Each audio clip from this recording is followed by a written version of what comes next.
الحمد لله نحمده ونستعينه ونستغفره ونؤمن به ونتوكل عليه ونعوذ بالله من شرور أنفسنا ومن سيئات أعمالنا من يهده الله فلا مضل له ومن يضلل فلا هادي له ونشهد أن لا إله إلا الله وحده لا شريك له ونشهد أن سيدنا وسندنا ونبينا وكريمنا وشفيعنا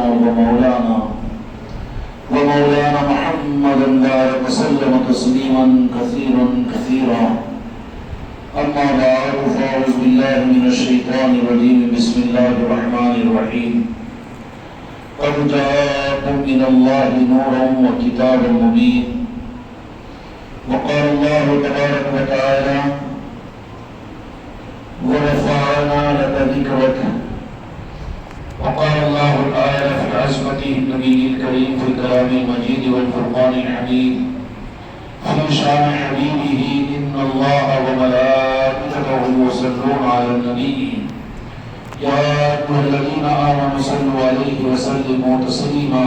اللهم صل على محمد وعلى آل محمد وبارك وسلم. صلاة وسلام عليك يا رسول الله. الصلاة والسلام عليك يا حبيب الله. حاضران اکرام، قابل قدر احبابان اکرام اور شہر منشریات کے معزز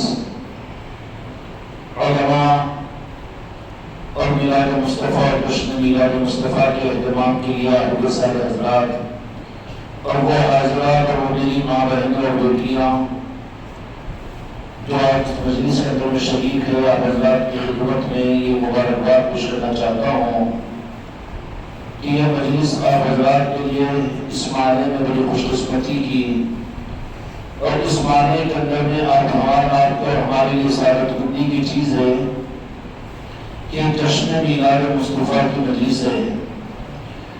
اللہ تعالیٰ نے مسلمانوں کو اور عید عطا فرمائی توسیع کا احکامات دیے.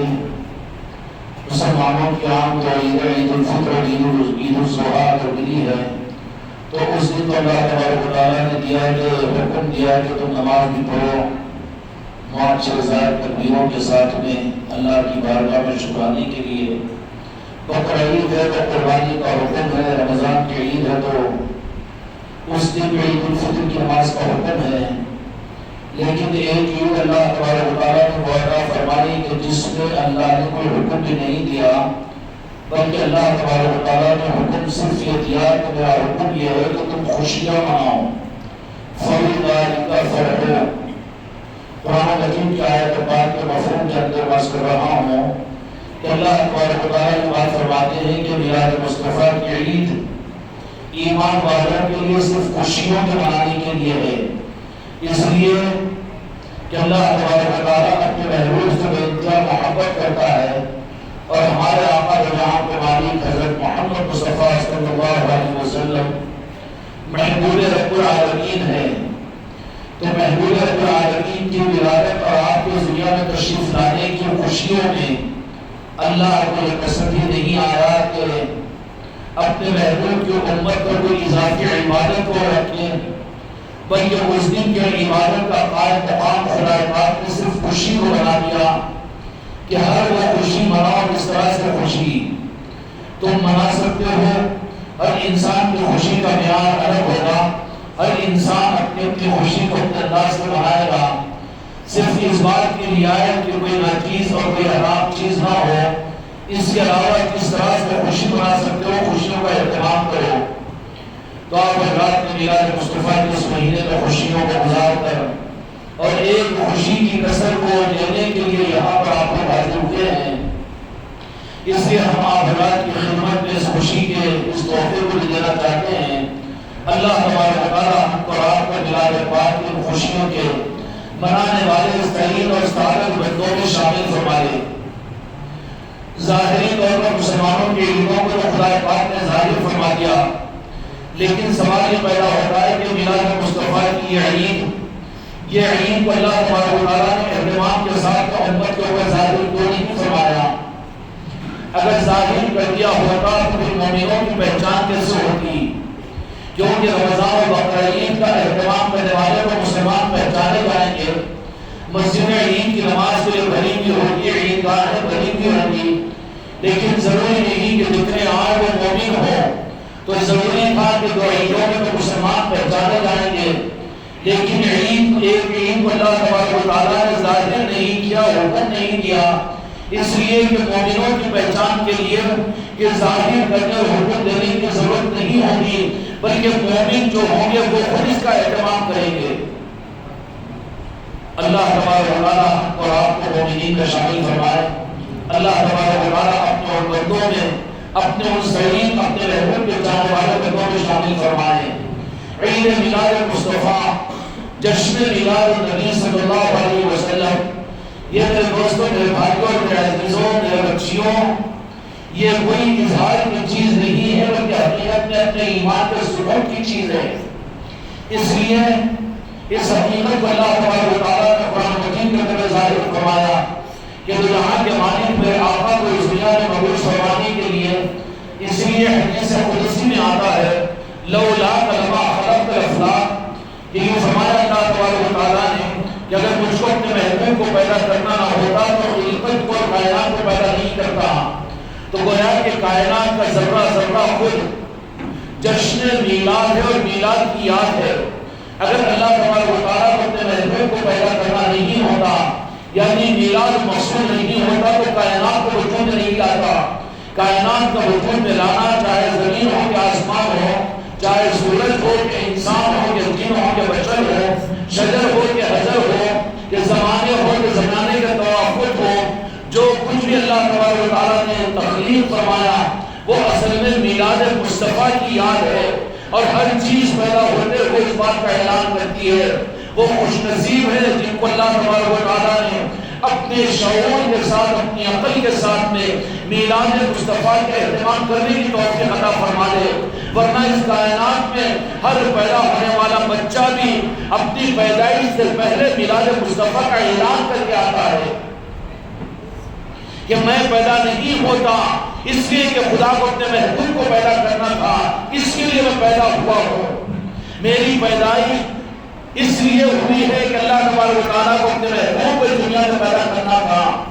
تو میلاد کو کہاں حوالوں کے اندر میں, کہاں تفصیلات میں ڈھونڈ رہے ہو, اپنے وجود پر غور کر لو تو خود پتہ چل جائے گا کہ ہم اپنے پیدائش کے اوپر خود میلاد مصطفیٰ کا اقرار کر کے اس دنیا میں پیدا ہوئے ہیں. اگر شعور اور عقل ہو اور ایمان ہو تو پھر عقل والا کوئی ایمان والا میلاد مصطفیٰ کا انکار نہیں کر سکتا. میلاد مصطفیٰ کا انکار کرنا اصل میں اپنے ایمان کا انکار نہیں بلکہ اسلام کا انکار بھی ہے, اور اسلام کا انکار ہی نہیں انسانیت کا بھی انکار ہے. اس لیے رب العالمین نے فرما دیا کہ مجھے کوئی مقصد نہیں تھا, مجھے تو صرف مقصد اپنے محبوب کو دنیا میں پیدا کرنا تھا. اس لیے میں نے اس ساری کائنات کو پیدا کیا, اور کائنات کو پیدا کرنے سے پہلے رب العالمین نے اپنے محبوب کو نور کی صورت میں اپنے نور سے تخلیق فرمایا, اور اس نور کو اللہ تبارک و تعالیٰ نے اپنے وجود سے نور کو نکال کر اپنے محبوب کی تخلیق کائنات کے ساری تخلیق سے پہلے فرمانے کے بعد جب تخلیق فرما دیا تو اب اس نور کو اللہ تبارک و تعالیٰ نے اب پھر اپنی خدائی کی پہچان کے لیے اور اپنی معرفت کے لیے اور اپنی عبادت کے لیے اور اپنی منشا کے لیے اس نور کو خدا پاک میں رکھا. یہ نور جب نور کی صورت میں تھا تو ہزاروں نہیں لاکھوں برس تو عرش العالمین کے اوپر نور مصطفیٰ تھا اور رب العالمین تھا, کوئی دوسرے کے علاوہ تیسری چیز موجود نہیں تھی.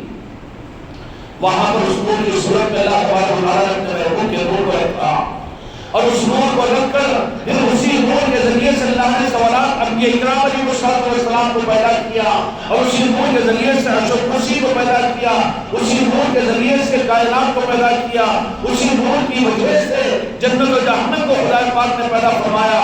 ساری خلقت کا وجود صرف نور مصطفیٰ کا صدقہ ہے. اب وہ جو نور جس کے ذریعے سے کائنات کے اللہ نے تخلیق فرمائی, اس نور کو اللہ تبارک و تعالیٰ نے جب سب کچھ کائنات بن گئی, تخلیق کائنات خدا کا مقصد پورا ہو گیا, تو پھر اللہ نے اس نور کو چاہا کہ تکمیل کی صورت کے اندر میں بشری صورت میں دنیا میں ظاہر کرنے کے لیے اب اللہ تبارک و تعالیٰ نے اب اس نور کو اس دنیا میں بھیجا. قد جاءکم من اللہ نور، تحقیق اور بے شک کہ ہم نے نور کو بھیجا ہے. قد جاءکم اپنی طرف سے بھیجا ہے. اس کے بعد یہ نہیں فرمایا کہ نور کو ہم نے بھیج کر واپس بلا دیا، بلکہ فرمایا کہ بھیجا ہے ہم نے. بھیجے جانے کا مطلب یہ ہے کہ یہ نہیں فرمایا کہ ہم نے پیدا کیا، اس لیے کہ میرے آقا کو پیدا نہیں کیا گیا بلکہ بھیجا گیا. اور بھیجنے کا مطلب یہ ہے کہ پہلے سے تھے تب بھیجا گیا، ورنہ یہ بات کہی جاتی کہ پیدا کیا گیا. میرے آقا کے نور سے ساری تخلیق ہوئی، ساری کائنات کی، تو گویا کہ میرے آقا کو اللہ تبارک و تعالیٰ نے پیدا فرما چکا تھا. اور پیدا فرمانے کے بعد میں فرمایا قد جاءکم من اللہ نور، کہ بے شک پہلے ہم نے نور کو بھیجا. قرآن مجید کیا ہے؟ اب نور کی صورت میں دنیا میں تشریف لائے. اب وہ کس صورت کے اندر میں کہ نور اس دنیا کے اندر میں ظاہر ہوا؟ تو سابقہ کے دوران کرام علیہ السلام کے زمانوں کے اندر میں حضرت آدم علیہ السلام کو بھیجا گیا، تو اصل میں وہ نور مصطفیٰ ہی کا جلوہ تھا. حضرت نوح علیہ السلام تشریف لائے تو اصل میں نور مصطفیٰ کا جلوہ تھا. حضرت موسیٰ علیہ السلام آئے، گویا کہ 313 رسول اور 14 انبیاء اس دنیا میں جو تشریف لائے وہ نور مصطفیٰ ہی کا جلوہ تھا. اب وہ نور انبیاء سے قلم در قلم ہوتے ہوئے اس وقت پر تخلیق کی صورت کے اندر اللہ تبارک و تعالیٰ نے کمال کی صورت میں صورت بشریت کے اندر میں حضرت آمنہ کا لال بنا کر، حضرت عبداللہ کا دلالہ بنا کر، حضرت خواجہ مطلب کا پوتا بنا کر مکے کے سنگلاخ علاقوں کے اندر میں کعبۃ اللہ کے پڑوس کے اندر میں جس ذات بابرکت کو روانہ فرمایا، اس ذات کے بارے میں یہ نہیں فرمایا کہ ہم نے عبداللہ کے بیٹے کو دنیا میں پیدا کیا ہے، بلکہ رب العالمین نے فرمایا کہ پہلے تو ہم نے قد جاءکم من اللہ نور، ہم نے نور کو تمہارے درمیان میں بھیجا. اس کی تفصیلات آپ حضرات کو جانتے ہوں گے. خوش قسمت ہے آپ حضرات کی بچیاں لائے کہ یہاں پر اتنی بدعقیدگی اور اتنی وحدت، اتنی گمراہیت نہیں ہے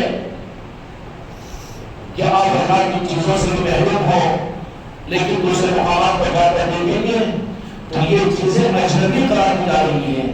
کیا محفل میلاد بھی ضروری ہے اور کیا اسرار کی محفلیں بھی ضروری ہیں؟ بلکہ جواب اتنی بڑھتی جا رہی ہے کہ ان محفلوں کو تو بدعت قرار دیا جا رہا ہے.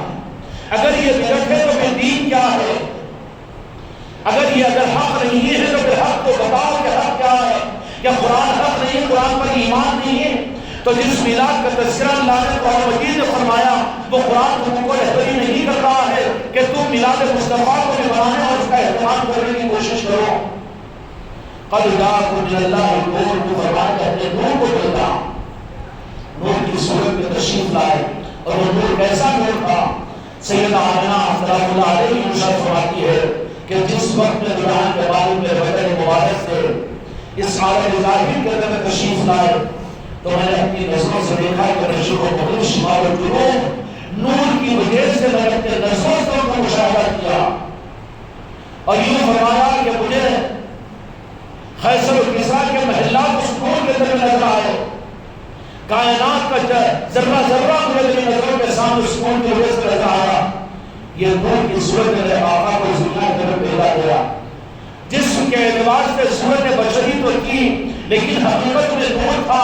انسانیت کو میرے مصطفیٰ اللہ کی طرف سے ملے ہیں، پہلے نور کی صورت ملے ہیں. پہلے آپ کی نور کی صورت میں، بشریت کی صورت میں آپ کی ولادت ہوئی ہے، یعنی میلاد ہوئی ہے.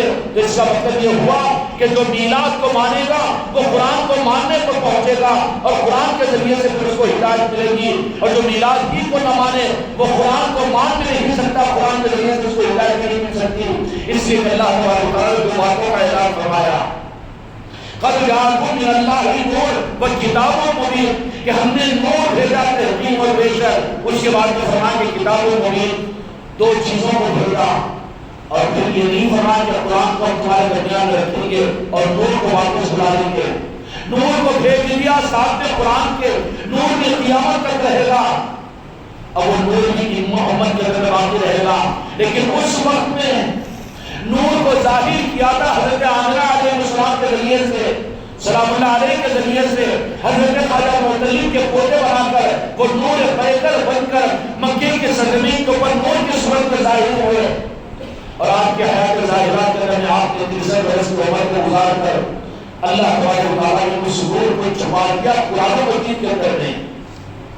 اس وقت میں نور ظاہر ہوا تھا، اس نور کے اندر میں قرآن موجود تھا کہ میرے پاس سمجھداری ہوں۔ اس وقت میں نور ظاہر ہو گیا تھا تو جہاں کے مالک میرے آقا کی صورت میں وہاں پر مکے کے رہنے والے ہر انسان اپنے سر کی آنکھوں سے قرآن پاک کے مطابق میں اللہ کے وہ نور کا دیدار کر رہے تھے، چاہے وہ یہود نصارا ہی کیوں نہ ہو اور چاہے وہ دشمنان اسلامی کیوں نہ ہو، لیکن وہ نور اللہ تبارک و تعالیٰ نے اپنے رحمت کی صورت میں اس دنیا میں ظاہر کیا۔ انسان اپنے سر کی آنکھوں سے اس کا زیارت اور اس کا دیدار کر رہے تھے، لیکن آپ کے پیدا ہونے کے بعد، آپ کے دنیا سے پیدا ہو جانے کے بعد اس نور کو اللہ تبارک و تعالیٰ نے قرآن مجید میں چھپا دیا۔ اب قرآن سے پوچھنا پڑے گا کہ وہ نور کہاں ہے، قرآن سے معلوم کرنا پڑے گا کہ قرآن کو تو ظاہر کر دیا، مشرکین مکہ کے زمانے میں نور کو ظاہر کیا، قرآن پاک کو سکون میں چھپا کر رکھا تھا، جو نور کو مانے گا اس کو قرآن ملے گا، قرآن کے احکامات ملیں گے اور اللہ کی کتاب ملے گی۔ قرآن چھپا ہوا تھا نور مصطفیٰ کے اندر میں میرے آقا کے حیات ظاہر میں، لیکن اب میرے آقا کے ظاہر فرما جانے کے بعد اور پردہ فرمانے کے بعد میں اب اس نور کو اللہ تبارک و تعالیٰ نے قرآن مجید میں چھپا دیا۔ ان قرآن مشرکین مکہ کا امتحان اس نور میں قرآن کو تلاش کرنے کا تھا، تو تمہارے ہمارے زمانے کے اندر میں تمہارے اور میرا امتحان یہ ہے کہ اس قرآن کو اس نور مصطفیٰ کو تلاش کرے۔ جو اس زمانے کے اندر میں نور خدا، نور مصطفیٰ کے اندر قرآن کو تلاش نہیں کیا تو باوجود آپ کا چچا ہونے کے وہ گمراہ ہو گیا اور خدا پاک نے اس کو حرام فرما دیا اور کافر فرما دیا۔ بلال حبشی آئے، اس نور کے اندر انہوں نے قرآن کو تلاش کیا تو میرے مصطفیٰ نے ان کو قرآن دے دیا۔ نور مصطفیٰ نے قرآن ان کو ملا نور مصطفیٰ کی وجہ سے، اور میرے آقا کے پردہ فرمانے کے بعد میں قرآن تو اللہ نے ہمارے پاس میں رکھ دیا ہے، اس والے کا قرآن ہے کہ نہیں ہمارے پاس میں؟ اب اس قرآن میں نور مصطفیٰ چھپا ہوا ہے، اب تمہارے اور ہمارے لیے جو محنت کا عنوان ہے اس قرآن میں نور مصطفیٰ کو تلاش کرے، تو پھر قرآن پاک رہبری کرے گا کہ تم کو وہ نور مصطفیٰ کہاں ملے گا۔ اگر قرآن پاک کے اندر میں قرآن کو پڑھنے کے بعد میں اگر نور مصطفیٰ کے تلاش کرنے کی طلب پیدا نہ ہو تو یہ حد بھی ہی نصیرہ یوزل بھی ہی نصیرہ کہ اس قرآن کے ذریعے سے بعض ہدایت حاصل کریں گے اور اس قرآن کے ذریعے سے بہت سے قوم گمراہ ہو جائے گی۔ وہ ملتعلین والوں کے اندر ہوں گے جو اس قرآن کو تو لے لیں اور قرآن کے 30 پارے کو یاد کر لیں اور اس پر اپنے آپ کو عمل کرنے والا کو قرار دے، لیکن اس قرآن کے اندر سے نور مصطفیٰ کا پتہ حاصل کرنے کی کوشش نہ کرے۔ اب قرآن سے پوچھے کہ وہ نور اللہ نے جو بھیجا تھا وہ کہاں ہے، معلوم کرنا پڑے گا۔ کیوں کہ اللہ تبارک و تعالیٰ نے نور کو بھیجا اور قرآن کو بھیجا، یہ تو ممکن نہیں کہ قرآن کے ساتھ میں نور جو تھا نور کو اللہ نے واپس بلا لیا، نور بھی ہے اور قرآن بھی ہے۔ اب قرآن پتہ بتائے گا کہ وہ نور کہاں موجود ہے۔ اگر قرآن سے سچے دل کے ساتھ میں مخلص بن کر اور پھر اللہ تبارک و تعالیٰ کی بارگاہ میں اگر مانگو کہ قرآن کو ہماری رہبری کر کے وہ نور ہم کو مل جائے جو تم نے نور دیا ہے، قد جاءکم من اللہ نور، تو وہ قرآن رہبری کرے گا کہ وہ نور میرے مصطفیٰ کی محبت کی صورت میں میرے محبوب سے تم دور کر اگر محبت کرو تو وہ نور تمہارے قلب کے اندر داخل ہوگا۔ قل ان کنتم تحبون اللہ فاتبعونی ویحببکم اللہ۔ قرآن کہے گا کہ کیا کہ وہ نور جو خدا نے ظاہر کیا تھا، قد جاءکم من اللہ نور، اب وہ نور کو جو تم چاہتے ہو تو قرآن رہبری کرے گا، اس کے لیے کیا کرنا پڑے گا؟ وہ نور اے قرآن کے اوپر ایمان رکھنے والے اے مسلمانوں، اگر تم مجھ سے پوچھتے ہو قرآن یہ کہے گا کہ وہ نور تم کو چاہیے تو میں بتاتا ہوں کہ وہ نور تم کو کیسے ملے گا۔ قرآن کہے گا کہ پھر اس نور کو حاصل کرنے کے لیے صرف ایک راستہ ہے کہ وہ اللہ کے محبوب سے دور کر محبت کرے۔ فاتبعونی ویحببکم اللہ، میرے محبوب کے ساتھ میں دور کر محبت، تابعداری، اطاعت اور اپنی تمناؤں کو اور اپنی چاہتوں کو کہ تمہاری زندگی کی آخری تمنا میرے محبوب کی محبت بن جائے۔ جب محبت کرنا اگر قرآن سے میرے مصطفیٰ کا سیکھ لو تو پھر قرآن کا یہ رہبری ہوگی کہ اللہ کا وہ قد جاءکم من اللہ نور، وہ نور تم کو تمہارے دلوں میں اللہ عطا کرے گا۔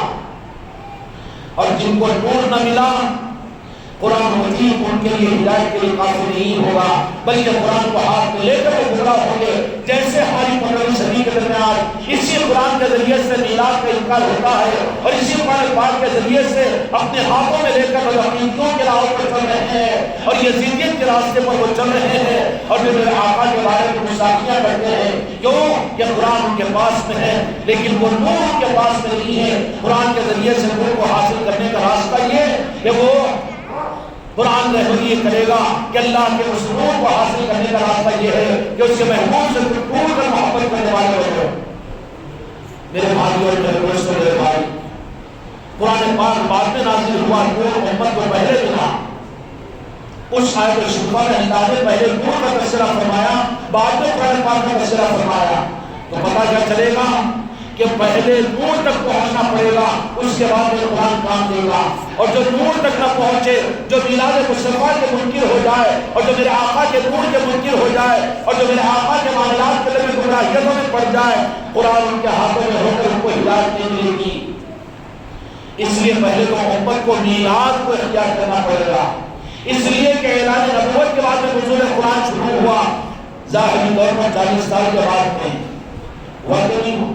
40 سال پہلے جو ذات ملی ہے وہ نور مجسم کی صورت میں میرے آقا کی ذات ملی ہے، اور جو میلاد پہلے ہوئے، نزول قرآن بعد میں ہوا، قرآن پاک بعد میں اترا، اور پہلے اللہ نے اپنے محبوب کو نور کی صورت میں دنیا میں پیدا کیا۔ سمجھا نہیں؟ اس لیے میلاد کا نمبر پہلے ہے۔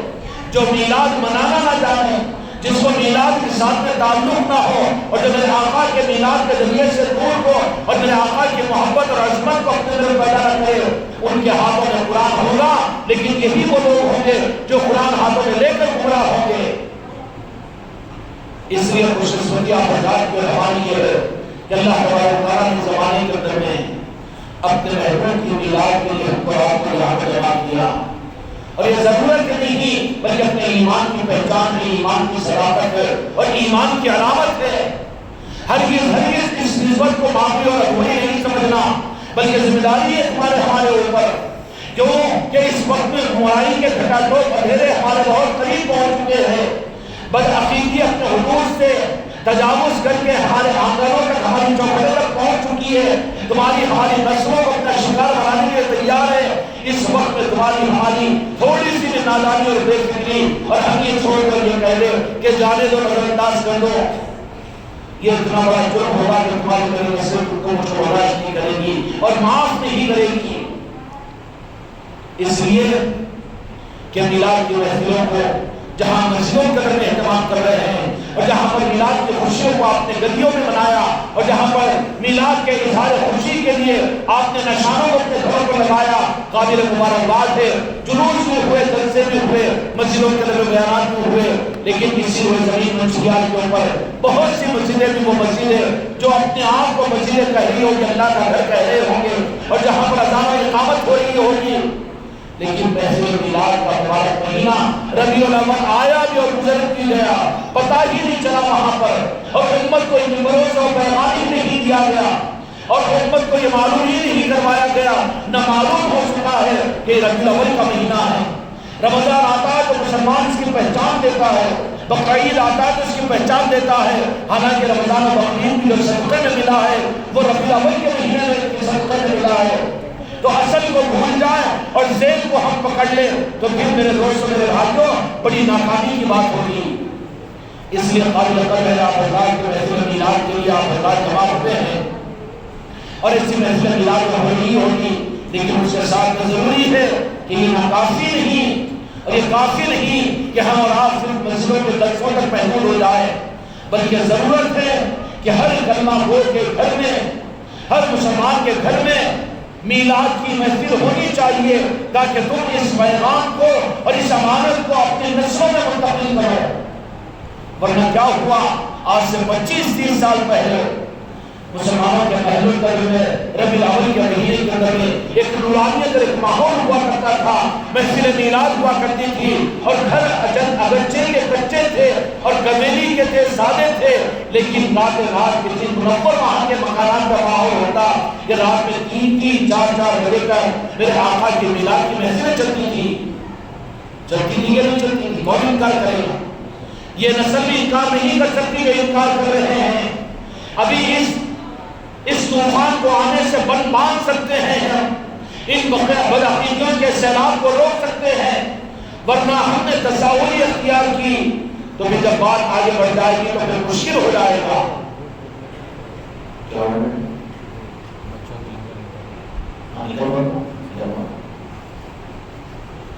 اگر ہم نے اس پر لاپرواہی کی یہاں پر اور ہم یہ سوچیے کہ اپنے اعتبار سے ہم نے تو کر لیا، لیکن یہ محفل میلاد کی کیا ضرورت ہے؟ تو ایک طرف سے تو وہ چیزیں نہیں ہونا ہے، اور امت کو اس سے دور کرنے کے لیے بڑی سازشی طور پر پوری دنیا میں عالمی سطح پر کوششیں ہو رہی ہے، اور ہم اور آپ اگر اس بھولی کو بچانے کے لیے، اپنی نسلوں کو دینے کے لیے ہم یہاں پر اگر تھوڑی بھی ذمہ داری کا شعور اگر دیں گے، نتیجہ کیا نکلے گا کہ تمہاری ہماری نسلیں پھر ان نعمتوں سے محروم ہو جائے گی۔ اس لیے آج بدعقیدگی اور وہابیت اور نجدیت یہ کسی زمانے میں تمہارے میرے بچپنوں کے اندر میں مرض تھا ہونا، لیکن آج وہ مرض نہیں ہے بلکہ وبا بن چکی ہے۔ جو کوئی بات سمجھا نہیں؟ وبا میں اور مرض کے اندر کا فرق ہوتا ہے۔ مرض ہوتا ہے وہ کسی کو لگتا ہے اور وہ علاج کے قابل رہتا ہے، لیکن مرض آگے بڑھ کر جب وبا بن جاتی ہے تو پھر وبا جب بن جاتی ہے تو اس وقت میں پھر آدمی کو اپنا بچانا کیسے ضروری ہو جاتا ہے۔ سردی، کھانسی، بخار، گلے میں درد، سر میں درد، یہ مرض تھا، لیکن کلمہ میں وبا بن گیا تو کیا کرنا پڑا کہ لوگوں کو اپنے گھروں میں محسوس ہونا پڑا، اپنے آپ کو کوارنٹائن کرنا پڑا اور اپنے آپ کو بچانا پڑا، ماسک لگانا پڑا اور پھر اپنے ہدایات کو بچانا پڑا اور وہ قوانین کو ادا کرنا پڑا۔ کیوں؟ کہ اب مرض نہیں رہا بلکہ وبا بن گئی۔ ایسے ہی اب اس وقت بدعقیدی، گستاخیاں، گستاخ اولیاء، گستاخ پنجتن پاک اور گستاخیاں میرے آقا کی، اب یہ مرض نہیں رہی بلکہ یہ وبا بن چکی ہے۔ اب اس کے لیے، اس وبا کے مقابلے کے لیے خود کو بچانا بھی ضروری ہے، اپنے گھرانوں کو بچانا ضروری ہے، اپنی نسلوں کو بچانا ضروری ہے اور پوری امت کو بچانا ضروری ہے۔ جیسے مرض کے علاج کے لیے مریض دواخانے کو جاتا ہے، علاج ہو جاتا ہے، لیکن وبا اگر پھیل جائے اس وقت دواخانوں کو گلیوں میں آنا پڑتا ہے، دواخانوں کو گھر بنانا پڑتا ہے۔ کیوں؟ کہ اب وبا بن چکی ہے، اب دواخانوں میں نہیں رہیں گے بلکہ دواخانوں کو گلیوں میں لگا دیا جائے گا، ڈاکٹروں گھروں پر پہنچایا جائے گا، اس لیے کہ اب مرض نہیں ہے بلکہ وبا بن چکی ہے۔ بدعقیدی، یزیدیت اور وہابیت اور نجدیت اس وقت میرے دوستوں، میرے بھائیوں اور میرے عزیزوں ایک مرض نہیں رہا بلکہ اب تو وبا بن چکی ہے۔ تم کو، ہم کو بھی بچنا مشکل ہو جاتا ہے۔ تمہارے ہمارے گودوں میں پیدا ہونے والی اولادیں بتا دیں کہ کل کو اپنا منہ موڑ کر انہی محفل میلاد کی مخالفت کرے اور عشق رسول کی مخالفت کرے، صلاۃ السلام کی مخالفت کرے، درود کے دسترخوانوں کی مخالفت کرے اور ان لنگروں کی مخالفت کرے، تو وہ ہو سکتا ہے نہیں ہو سکتا ہے۔ اور اس وقت دیکھتے رہیں گے جیسے جنہوں نے وبا نہیں سمجھا، مرض سمجھا اور لائٹ لے لیا تو پھر وہ کرونا کے شکار ہوئے، اور کرونا کے شکار ہونے کی وجہ سے پھر ان کو بچنا مشکل ہو گیا۔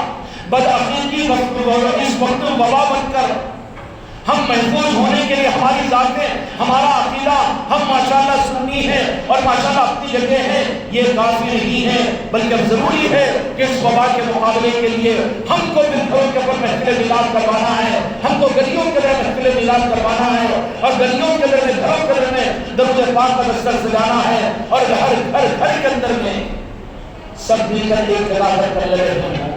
اس کے مقابلے کے اندر میں اگر ہر سنی اور ہر مسلمان کرنا وہ اس بات کو طے کرے کہ مجھ کو اپنے گھر کے اندر ایک محفل میلاد کرنا ہے، تو پھر پوری امت کو کتنا بڑا پیغام جائے گا، کہاں تک جائے گا؟ جس گھر کے اندر میں ہو رہا ہو جہاں محفل میلاد ہو رہی ہو. محفل میلاد کیا ہے؟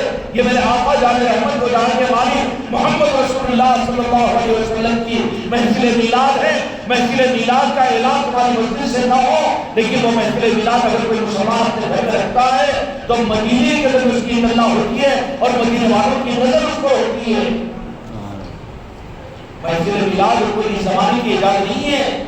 یہ محفل میلاد تو وہ ہے جس کو جہاں کے مالک میرے آقا نے خود اپنے اشارات اور ارشادات کے اندر میں صحابہ کرام کو اس پر ترغیب فرمائی. ایک حضرت عامر ایک صحابی ہے، آپ اس کے اندر یہ حدیث ملتی ہے کہ مدینہ مبارک کے اندر تشریف لے جایا دیکھا ایک مکان کے پاس پر کھڑے ہو کر بہت زیادہ غور فرماتے ہوئے کہا کہ یہ مکان کس کا ہے؟ تو کہا کہ فلاں صحابی کا ہے. چلیے جب وہاں پر یہ دستر دی تو جہاں کے مالک کو دیکھ کر فوراً صحابی آئے اور فرمایا رسول اللہ صلی اللہ علیہ وسلم کی آواز ہے آپ کی تشریف آوری. تو کہا کہ کسی اور وجہ سے نہیں، سچ ہی بتاؤ کہ تم گھر میں اس وقت میں کیا کر رہے تھے؟ کتنی گھٹائی کے ساتھ میں مدفنوں کی اتنی ضرورت ہو گئی کہ ان ممبروں سے کہتے کہ محفل میلاد ہے.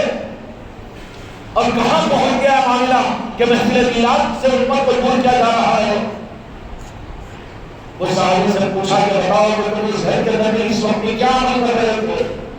وہ کام کر کے کہا کہ یا رسول اللہ ایسی کوئی بے عملی کو نہیں ہوئی تھی، آپ کو پوچھنے کی وجہ کیا ہے؟ فرمایا کہ نہیں سچ بتاؤ. تو فرمایا کہ کون سا عمل کر رہے تھے؟ تو حضرت عامر رضی اللہ عنہ نے فرمایا کہ وہ اپنے گھر میں بیٹھ کر اپنے بیوی اور بچوں کو لے کر بیٹھ کر آپ کے میلاد کا تذکرہ، آپ کی ولادت کا تذکرہ کر رہا تھا. تو کہا کہ میں نے عرش الہی سے نور کو تمہارے گھر پر اترتا ہوا دیکھا.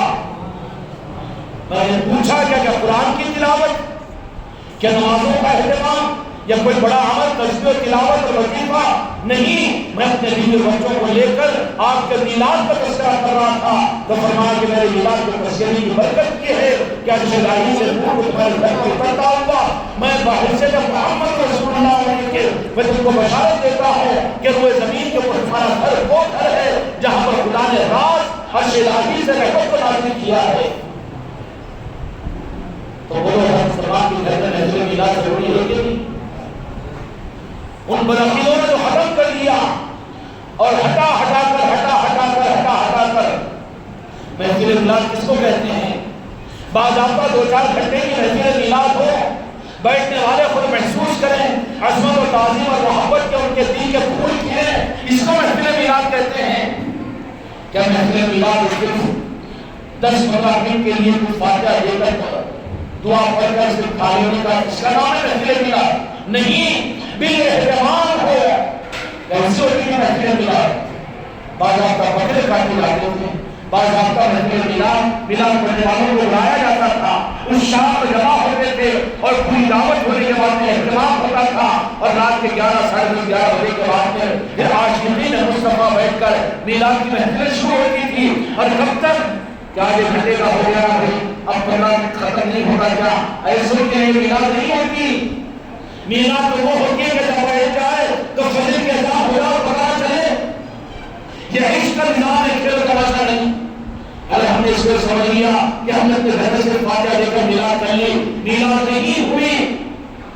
اٹینڈنس ڈالیا تو ٹھیک ہے، اللہ کا کرم ہے کہ زمانے کے لوگ اپنے آپ کے اندر اتنی ہمت ہے کہ میرے آقا کے میلاد کا کبھی انکار کرنے والے نہیں ہو، بلکہ میلاد کو اس بات کا ثبوت دے دیے. لیکن یہ کترو کوٹ مت کرو، بلکہ محفل میلاد ہو تو گھنٹوں کی محفلیں تمہارے گھروں کے اوپر ہو تاکہ تمہارے بچوں کو، تمہارے خاندانوں کو اور تمہارے دل کو اور تمہارے جسم کے روٹے کو اور تمہارے دل کی گلیاں کھلے کہ ہم اپنے آقا کی ولادت کے تذکروں میں اور عشق رسول کے اس محفل کے طرح بیٹھے ہوتے ہوں. اور محفل میلاد ہوتی کیا ہے معلوم ہے؟ جہاں محفل میلاد ہوتی ہے بات تو حق ہے لیکن احتیاط کی بات ہوگی. لیکن بزرگوں نے کہا ہے کہ جب عاشقین کا عشق بڑھتا ہے، ادھر سے چلتا ہے اور مدینے کے راستے پر آگے بڑھتا ہے تو پھر مدینے والے اپنا جلوات میلاد کی محفلوں کے میں کروا دیتے ہیں. میلاد کی محفلیں تو یہ ہوتی ہے. میلاد کی محفل کا مطلب کیا ہے؟ 10-15 منٹ کا نظام یا آدھے گھنٹے کی تقریر و بیان نہیں. بلکہ محفل میلاد کو اہتمام کے ساتھ میں کہ 2-4 گھنٹے کی استراحت سے ہونی چاہیے، اتنا نہیں ہو سکتا، اتنا ضرور نہیں ہے تو کم از کم 2-3 گھنٹے، 2 گھنٹے، 1.5 گھنٹہ اس طریقے سے تو اہتمام ہونا چاہیے۔ غنیمت ہے یہ، تاکہ یہاں سے پھر چل کر وہاں تک پہنچے کہ وہ ایسے بیٹھ جائے میلاد کے اندر میں کہ پھر دنیا کو بھول جائے اور اپنے نیند کو بھول جائے، اپنے کھانے کو بھول جائے اور یاد مصطفیٰ کے نظر سے مدد ہو جائے۔ اللہ تبارک و تعالیٰ یہ دولت عطا فرمائے۔ قرآن مجید سے اگر پوچھیں گے تو وہ نور مصطفیٰ کا کہاں ملے گا، تو قرآن کہے گا کہ ان سے محبت کرنے میں ملے گا، اور وہ محبت کے لیے اظہار محبت کی مجلسوں کا نام میلاد کی محفلیں ہوتی ہے۔ ان میلاد کی محفلوں میں وہ نور مصطفیٰ جو خدا نے دنیا میں رکھا ہے، وہ نور مصطفیٰ پھر ہم کو آپ کو عطا ہوتا ہے، اور نور مصطفیٰ آئے گا، اس کی پہچان کیا ہوگی؟ نور مصطفیٰ کے آنے رہنے کی جگہ یہ مومن کا قلب، مومن کا دل ہوتا ہے۔ کیا ہوتا ہے؟ اور ان محفل میلاد کی عظمتوں کا معنی اعلیٰ حضرت نے جو کچھ کہا ہے بہت اعلیٰ ہے، وہ اعلیٰ حضرت ہے، لیکن یہ انکار نہیں کیا جا سکتا کہ جن کو ناز ہے اسکول کے ہندوستان کے محدثین پر کہ جو کسی مسئلے کو جماعت والے کا عالم نہیں بن سکتا جب تک شیخ عبداللہ محدث دہلوی رحمۃ اللہ علیہ کے علم حدیث کی اجازت کی سند کے بغیر وہ عالم نہیں بن سکتا۔ ان کی کتاب ہے احوال الاخیار، اس کتاب کو جن کو وہ وہابی بھی مانتے ہیں، دیوبندی بھی مانتے ہیں، اہل حدیث اور جماعت اسلامی اور تبلیغ کے لوگ مانتے ہیں، ان کی کتاب ہے احوال الاخیار۔ اس میں شیخ عبداللہ محدث دہلوی رحمۃ اللہ علیہ نے لکھا ہے کہ بال اہتمام ہمارے گھر پر ربیع الاول کے مہینے میں محفل میلاد کا انعقاد ہوتا، اور محفل کے بعد پہ لنگر لوٹتا، اور اس کے بعد سلام کا قیام کے لیے ہم سب کھڑے ہو کر سلام پڑھا کرتے تھے۔ احوال الاخیار ایک کتاب ہے شیخ عبداللہ محدث دہلوی کی، جو دیوبندی علماء کی لائبریریوں میں مل جائے گی آپ کو۔ اس میں اعلیٰ حضرت و عاشق رسول تھے، ان کا کیا کہنا، وہ ہے ہی عاشق، وہ عشق کی دولت دینے والے ہیں، اور ان کو تو عشق کی دولت کی تقسیم کرنے کو خدا نے معمول کیا ہے، اور میرے آقا نے ان کو اپنا عشق عطا فرما کر عشق کی خوشبو ان کو عطا فرمایا۔ لیکن میں ان کی بات کر رہا ہوں کہ جس پر آپ حضرات کو تعلق ہوگا، وہ شیخ عبداللہ محدث دہلوی رحمۃ اللہ علیہ فرماتے ہیں، بڑے محدث ہیں، ہندوستان کے پہلے محدث جن کی سند کے بغیر کوئی عالم نہیں بن سکتا۔ انہوں نے فرمایا کہ ہمارے گھر کے اندر میں محدثین کے گھر کے محفل میلاد کا اہتمام ہوتا تھا، تو کتنا بڑا جھوٹ ہے کہ ان کو اپنا عالم مان کر، ان کو محدث مان کر اس میلاد پاک کا انکار کرے۔ اور یہی بات ایک واقعہ اپنا لکھتے ہیں کہ میرے اہتمام میلاد کی محفل ہوتی ہے، لنگر ہوتا، بکرے کٹتے ہیں، یہ سب کچھ بھی ہوتا، لیکن ایک سال غربت کے زیادہ ہونے اور حالات کے سہی نہ ہونے کی وجہ سے ہمارے گھر پر محفل میلاد تو ہوئی، لیکن لنگر کے لیے زیادہ سامان نہیں تھا، تو ہم نے چنے لائے اس کو بھون کر محفل میلاد کے ختم ہونے کے بعد میں ہم نے ان چنوں کو بھنے ہوئے چنوں کو تقسیم کر دیا۔ کوئی غریب اتنی غربت والا تو نہیں ہوگا کہ جو یہ کہے کہ میں غریب ہوں، میں محفل میلاد کیسے کروں؟ نہیں، میرے آقا اس کو بھی نوازنے کے لیے محفل میلاد کی گنجائش رکھوائے۔ کہتے ہیں کچھ چنوں کو میں نے بات کیا محفل میلاد میں آئے ہوئے لوگوں کو، تو میں نے آپ کو بشارت دیکھا کہ وہ جانے والے کے آقا حضرت محمد مصطفیٰ صلی اللہ علیہ وسلم جلوہ افروز ہے، اور وہی محفل میلاد میں سجید ہوئی ہے آقا کی بارگاہ میں۔ اور کہا کہ شیخ عبدالرحیم محدث دہلوی ان چنوں کو لاؤ جو آپ نے میلاد کی مجلس کے ختم ہونے پر آپ نے تقسیم کیے تھے۔ چنانچہ میں نے ان چنوں کو پیش کیا، اللہ نے مالک ان چنوں کو قبول کیا، اور جتنے حاضرین تھے ان سب میں تقسیم کیا آپ نے۔ احوال الاخیار اس کتاب کے اندر اس واقعے میں لکھا ہے۔ اس لیے محفل میلاد جو بدعت کا ہے، ہم یہ کہتے ہیں کہ نہ منانا بدعت نہیں بلکہ سنت کثیر ہے، منانا یہ ہے سنت ہے، اور صحابہ کی سنت نہیں بلکہ رب کی سنت ہے۔ اس کی سنت ہے، رب کی سنت ہے، رب منایا بھی ہے اور مناتا بھی رہتا ہے۔ ورفعنا لک الذکر، خدا کا مشورہ یہ ہے کہ اپنے محبوب کے ذکر کو بدل کرتا رہتا ہے۔ تو محفل میلاد اس کے لیے کوئی دلیل کی ضرورت نہیں ہے، جو اس کا انکار کرے وہ ذلیل سمجھے اور جو دلیل مانگے اس کو بھی ذلیل سمجھے۔ ہم تو اپنے آقا کے چاہنے والے ہیں، ہم کو اپنے آقا کے آنے پر تو خوشی خوشی ہے۔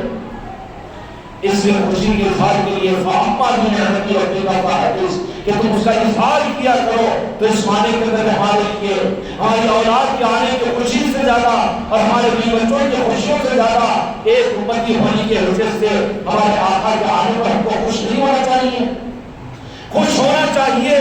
تو پھر اللہ نے فرمایا کہ خوشی کا اظہار بھی کرنا چاہیے۔ خوشی کا اظہار کیسے کرے؟ نہیں ہم علم جانتے اور 12 ربیع الاول کو آپ اس دنیا میں تشریف لائے، یہ سب نہیں۔ اللہ نے فرمایا کہ خوشی کا اظہار کرو۔ اظہار کیسے کرو؟ کہ لوگوں کو معلوم ہو جائے، لوگوں میں چرچا کرو اور لوگوں کو دو اور پہچان بتاؤ کہ یہ کیوں ہو رہا ہے، یہ لنگر کیوں لٹ رہا ہے اور یہ اہتمام کیوں ہو رہا ہے۔ تو پھر وہاں پر لوگوں کو یہ تعارف کروایا جائے اور یہ بات بتائی جائے کہ یہ وہ ہے جو اپنے مہمون کی آمد اور جو جہاں کے مالک کی تشریف آوری پر یہ جشن منا رہے ہیں اور یہ خوشیاں منا رہے ہیں۔ منشیاتی گلیوں میں ہم نے گھما بہت اچھا لگا، دل سے دعائیں کی اللہ تعالیٰ اہل منشیات کو عروج عطا فرمائے۔ اور یہ گلیوں کی رونقوں کو دیکھ کر سمجھ میں آ رہا ہے کہ ربیع الاول کا مہینہ ابھی ختم نہیں ہوا اور یہاں پر وہ سنیت ختم نہیں ہوئی اور اس کے رسول کے نظام ختم نہیں ہوئے۔ لیکن آپ چلے جائیں گے مسلم مسجد کے اندر میں یا پھر حیدرآباد کو آ جائیں گے تو پتہ چلے گا کہ کتنی مسجد ایسی ہوگی کہ جہاں پر ربیع الاول کا پتہ ہی نہیں بتایا گیا اور چھپایا گیا اس کو، اور جو جہاں پر ہو رہا ہے اس کو غلط کہا گیا۔ یہ ہو رہا ہے کہ نہیں ہو رہا؟ اس کا علاج صرف یہ ہے، اگر ہم اپنی نسلوں کو اس وبا سے بچانا چاہتے ہو اور اپنی نسلوں کے لیے ہم اگر دیانتدار ہو تو ہم کو آپ کو اس کا انتظام یہ کرنا پڑے گا کہ ہمیں سے ہر گھر کے اوپر محفل میلاد کا اہتمام کیا جائے۔ اب چونکہ وقت کم ہو چکا ہے، 2-3 دن کا وقت ہے، ربیع الاول کا مہینہ ختم ہو جائے گا، لیکن اللہ تبارک و تعالیٰ نے قرآن مجید کے اندر راستہ بھی بتا دیا کہ میرے محبوب کو میں نے ظاہر کر دیا کہ میرے محبوب کے ساتھ تو سارے نظاموں کو بند نہیں کروں گا میں، بلکہ وہ نظام چلتے رہیں گے۔ تم چاہتے ہو کہ تمہیں میرے محبوب کے محبت کا رشتہ اور سلسلہ باقی رہے اور محبت تم کو ملتا رہے، اس کے لیے سال کے 12 مہینے کے جنوری کے اندر میں ربیع الاول کے مہینے کے بعد کون سا مہینہ تھا؟ ربیع الثانی، 11ویں شریف کا مہینہ۔ 11ویں شریف کا مہینہ کا کیا مطلب ہے کہ 11ویں شریف یہ حضور قرآن کے حوصلہ اعظم محی الدین کا لقب جن کو اللہ تبارک و تعالیٰ نے عطا فرمایا، دین میں روح ڈالنے والے، دین کو زندہ کرنے والے، یہ گویا کہ ربیع الاول کے ختم ہوتے ہی میرے مصطفیٰ میرے آقا نے امت کو بتا دیا کہ میرے دین کے سنبھالنے والے اور دین کی حفاظت کرنے والے اور دین کو زندہ کرنے والے میلاد کے بعد کے مہینے میں جن کو یاد کیا جائے گا وہ قرآن کے حوصلہ اعظم کے ذات میں۔ اس لیے میلاد کے خوشیوں کے منانے والے ہیں، خوشیوں کو یہی پر ختم مت کرو بلکہ نیا عزم کرو۔ جیسے فرض نماز پڑھتے ہو تو پھر سنتوں کی نیت کرتے ہو کہ نہیں کرتے ہو، وطر کی نیت کرتے ہو کہ نہیں کرتے ہو، اور جو وطر کو ادا نہ کرے اس کا فرض احسان میں ناقص ہو جاتا ہے۔ ایسے ہی جو میلاد کے محفلوں کو کیا ہے اور میلاد کی خوشیوں کے اہتمام کا موقع ملا ہے، ہم سب کے لیے ضروری ہے کہ آنے والے مہینے کے اندر میں ربیع الثانی کا مہینہ ہے، یعنی پھر حوصلہ اعظم کا مہینہ ہے، اس میں پھر حوصلہ پاک کی یاد ہوگی اور 11ویں شریف ہوگی اور امت کو پیغام دیا جائے گا اور امت کو راستہ بتایا جائے گا جس سے قیامت تک کے دین کی حفاظت کا نظام جو جہاں کے مالک نے اولیاء اور آل علی کے ذریعے سے کیا ہے۔ اور وہ کیسے ہوگا؟ بغیر اولیاء کو یاد رکھے ہوئے اولیاء کے نظاموں کے بغیر دین کی حفاظت نہیں ہوگی۔ دین کی حفاظت ہوئی ہے آل رسول کے ذریعے سے، آل محمد کے ذریعے سے، اور قیامت تک ہوگی اور ہو بھی رہی ہے۔ تو میرے بھائیوں اور میرے بچوں اور میرے دوستوں اور میرے بزرگوں، وہ آل علی کے نظاموں سے ہوگی۔ کیا قرآن مجید کے ذریعے اس بات کا ثبوت ملتا ہے کہ ہم 11ویں شریف کا فوز اعظم کی یاد کیوں منائیں، 11ویں شریف کیوں کریں، اور پھر رجب آئینی اور 26 شریف کیوں کریں، اور کنڈوں کا اہتمام کیوں کریں، یا اولیاء کے نسبتوں کی یادوں کو کیوں کریں، عظمت اولیاء کے جلسے کیوں کریں؟ کہ اس کا ثبوت جو قرآن مجید کے اندر میں، تو پہلی بات تو یہ ہے کہ قرآن مجید کو تو نے اللہ کا کلام سمجھ کر پڑھا کہاں؟ تو نے تو قرآن پاک کو بھی ایک کتاب کی صورت میں پڑھ لیا. اگر اللہ کا کلام سمجھ کر, اللہ سے اس کا کلام سمجھ کر اس کے مطلب کو سمجھنے کی بھیک مانگتا تو اس قرآن پاک سے تجھے ہدایت بھی ملتی اور اس کا حق بھی ملتا. کیا اولیاء کی عظمت ہے, اولیاء کی تعظیم ہے, آل رسول, آل علی اور آل علی کے ان یادوں کا کرنا 11ویں کی صورت میں, چھٹی شریف کی صورت میں اور کنڈوں کی صورت میں اور عظمت اولیاء کے نسبتوں کی محفلوں کا کرنا کیا قرآن پاک سے بھی ثابت ہے؟ ہاں ثابت ہے. نہ معلوم ہو تو غلطی معاف کی جائے گی, لیکن معلوم ہونے کے بعد میں اگر انکار کرو تو پھر در پردہ قرآن پاک کا انکار لازم آئے گا. قل لا اسألكم علیہ اجر مودۃ فی القربى. اللہ تبارک و تعالیٰ نے فرمایا کہ میرے محبوب آپ اپنی امت کو بڑے مہربان ہیں, آپ تو اپنی امت کو بچانے کی کوشش کریں گے, لیکن میری طرف سے یہ بات سنا دیجیے کہ میں تم سے دین کے معاملے میں کوئی بدلہ نہیں چاہتا. علیہ اجری مودۃ فی القربى, کوئی بدلہ نہیں چاہتا, لیکن صرف یہ چاہتا ہوں کہ تم میری آل کے ساتھ محبت کرو. غوث اعظم کون ہے؟ آج رسول نہیں ہے. غنی نواز کون ہے؟ دنیا کے کل اولیاء کون ہیں؟ کسی زمان کے معلوم موانی ہیں یا کوئی محدث اور کوئی مفسر رکھتے ہیں, ان کی خدمات اس کا بھی انکار نہیں کرتے, دین کے وہ نظام ہے. لیکن کون ہے؟ آل رسول کون ہے؟ غوث و خواجہ, یہ تو آل رسول ہے. اور اس معنی کے اندر قرآن مجید میں اللہ تبارک و تعالیٰ نے اشارہ فرما دیا. کیا فرما دیا کہ دیکھو کہ میں تم سے کوئی بدلہ نہیں چاہتا, اور تم سے کوئی بدلہ نہیں چاہتا, لیکن یہ کہ تم میری آل کے ساتھ میں محبت اور مودت کا معاملہ کرو.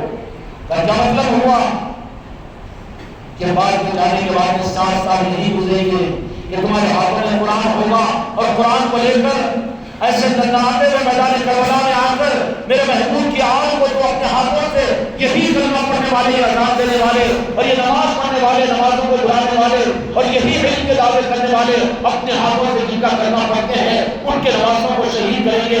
میدان کربلا دنیا کے اندر وجود میں آئے گی. اس لیے اللہ تبارک و تعالیٰ نے فرما دیا میرے محبوب آپ آگاہ فرما دیجیے کہ میں تم سے کوئی بدلہ نہیں چاہتا, لیکن میرے اہل بیت کے ساتھ محبت اور مودت کا معاملہ کرنا. کا مطلب کیا ہوا کہ میرے بعد میں اس دین کو سنبھالنے کی ذمہ داری میں نے اپنے اہل بیت کو ادا کی ہے. وہ غوث و خواجہ کی صورت میں اور اولیاء کی صورت میں تمہارے درمیان میں موجود رہیں گے. ان کے ساتھ میں محبت بھی کرو, مودت کا اظہار بھی کرو. غوث اعظم علیہ رسول تو ہے. اللہ نے قرآن مجید کے اندر حکم دے دیا کہ ایمان والوں میرے محبوب کے رجحان کے معنی کی آل کی محبت اور مودت کا معاملہ کرو.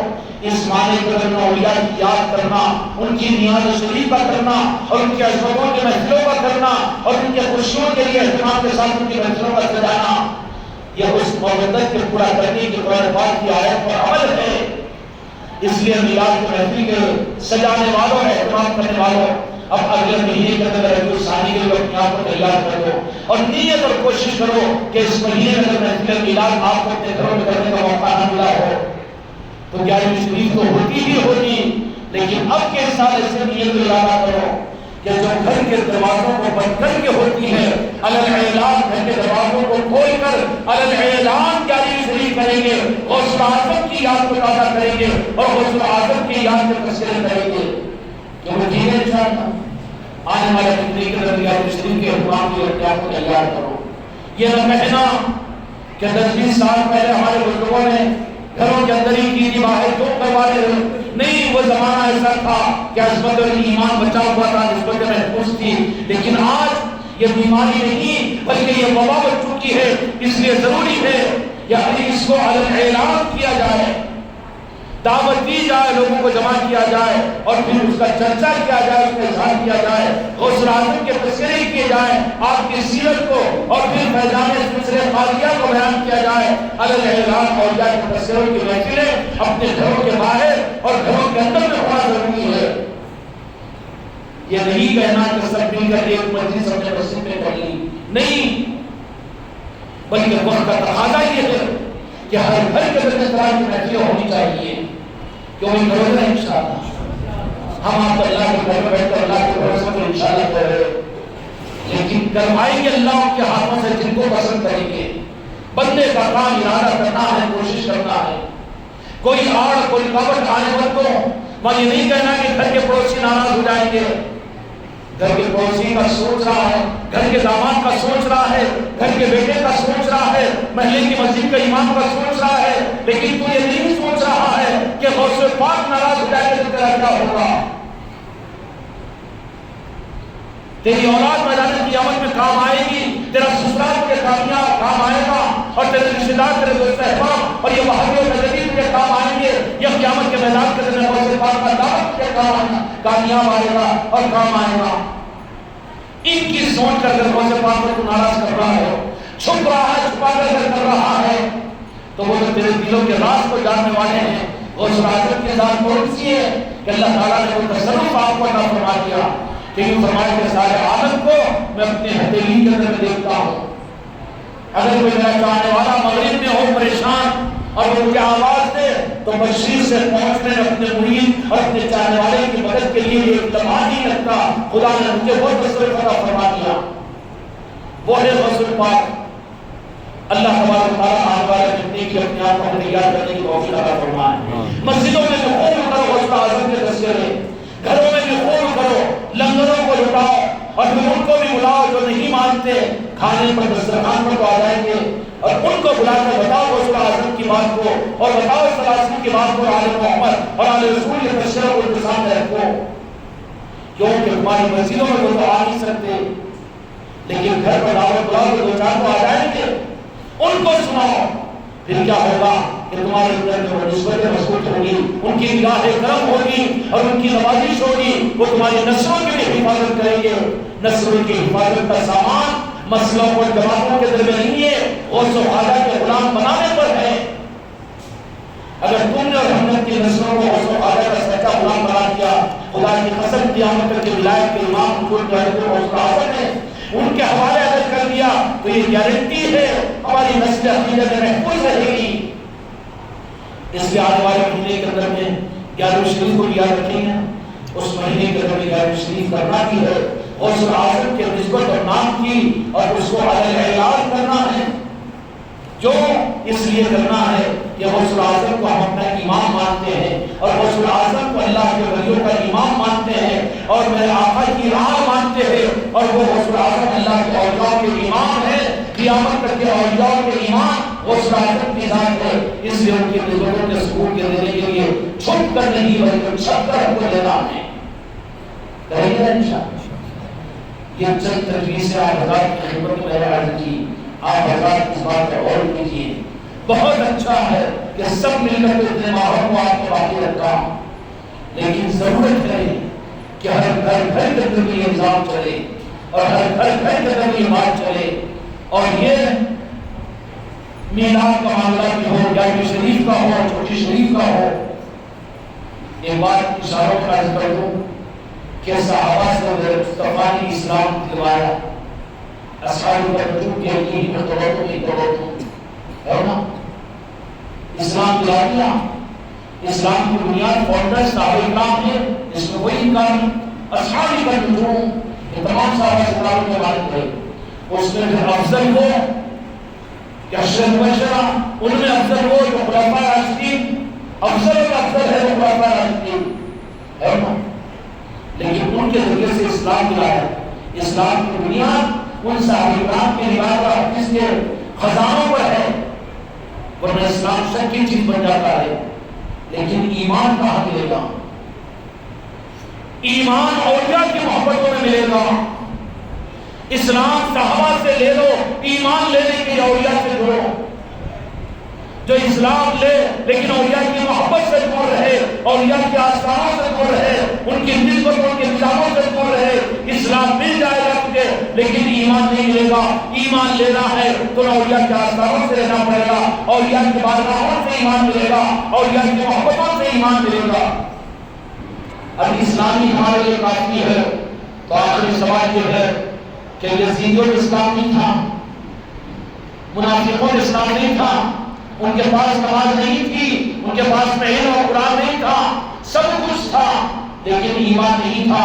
اس لیے کہ ایمان آل رسول کے طرف اللہ تعالیٰ نے رکھا ہے. اب آل رسول کی صورت میں بعد میں ان کی آگ چلے گی, میرے آقا نے حدیث میں فرما دیا، نسائی شریف کی حدیث ہے کہ دو چیزوں کو میں تمہارے درمیان میں چھوڑ کر جا رہا ہوں، اگر تم ان دونوں کو مضبوطی سے تھامے رکھو گے ہرگز ہرگز تم گمراہ نہیں ہوں گے۔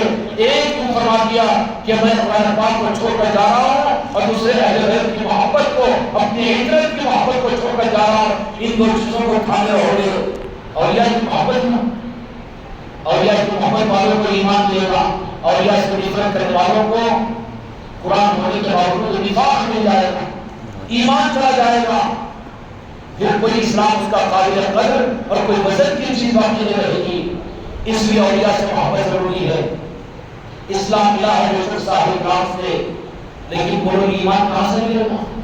ایمان تو اولیاء سے ملے گا، اولیاء کی محبتوں سے ملے گا۔